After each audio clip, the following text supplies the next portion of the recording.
శ్రీ విశ్వవసునామ సంవత్సరానికి గాను ధనుసు రాశి యొక్క రాశి ఫలితాలు తెలుసుకుందాం. ముందుగా కాందాయ ఫలములు. ఆదాయం 5, వ్యయం 5, రాజపూజ్యం 1, అగౌరవం 5. ధనుసు రాశి వారికి ఈ సంవత్సరంలో కొంత మానసిక ప్రశాంతతను పొందగలుగుతారు. కుటుంబ కలతలు తగ్గుతాయి. సరదాగా ఆనందంగా కాలాన్ని గడుపుతారు. అర్ధాష్టమ శని ప్రభావం వల్ల వాహనపరమైన ప్రమాదాలు జరిగే అవకాశం కలదు కాబట్టి జాగ్రత్త వహించండి. దూర ప్రాంత ప్రయాణములు వాయిదా వేసుకోవాలి. మీపై వేలెత్తి చూపించేవారు, నిందలేసేవారు మీ వెంటే ఉంటారు.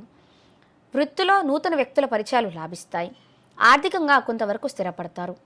తండ్రి ఆరోగ్య విషయంలో జాగ్రత్త వహించండి. సంతాన భవిష్యత్తు గురించి ఆందోళనకు గురవుతారు. ఎవరిని నమ్మి జమనత్ సంతకాలు చేయకూడదు. పేపర్ మరియు సిరామిక్ ఇండస్ట్రీ వ్యాపారస్తులకు సంతృప్తికరమైన ఆదాయం ఉండును. చిట్ ఫండ్ మరియు టెక్స్టైల్ వ్యాపారస్తులకు ప్రభుత్వం నుంచి ఇన్కమ్ ట్యాక్స్ నోటీసులు అందుకునే అవకాశాలు కలవు.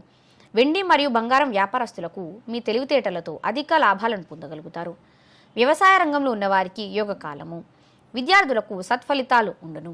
ఉపాధ్యాయ వృత్తిలో ఉన్నవారికి మరియు అడ్మినిస్ట్రేషన్ రంగంలో ఉన్నవారికి పదోన్నతులు ఉండును. బ్యాంక్ మేనేజర్స్ మరియు లాయర్స్కి సంబంధించిన వృత్తిలో ఉన్నవారికి ఎదుగుదల ఉండును. నూతన ఉద్యోగ ప్రయత్నాలు అనుకూలం. గృహ నిర్మాణ ప్రయత్నాలు వాయిదా పడతాయి. హోమ్ నీడ్స్ వ్యాపారంలో ఉన్నవారికి అవకాశాన్ని సద్వినియోగపరచుకోవాలి. Bank loans మంజూరవుతాయి. అప్పు కొంత మేరకు తీర్చగలుగుతారు. ప్రభుత్వ ఉన్నత అధికారుల నుంచి ప్రోత్సాహం లభిస్తుంది. రియల్ ఎస్టేట్ వారికి మిశ్రమమైన ఫలితాలు ఉండును. వివాహ ప్రయత్నాలు చేసేవారికి శుభ ఫలితాలు ఉండును.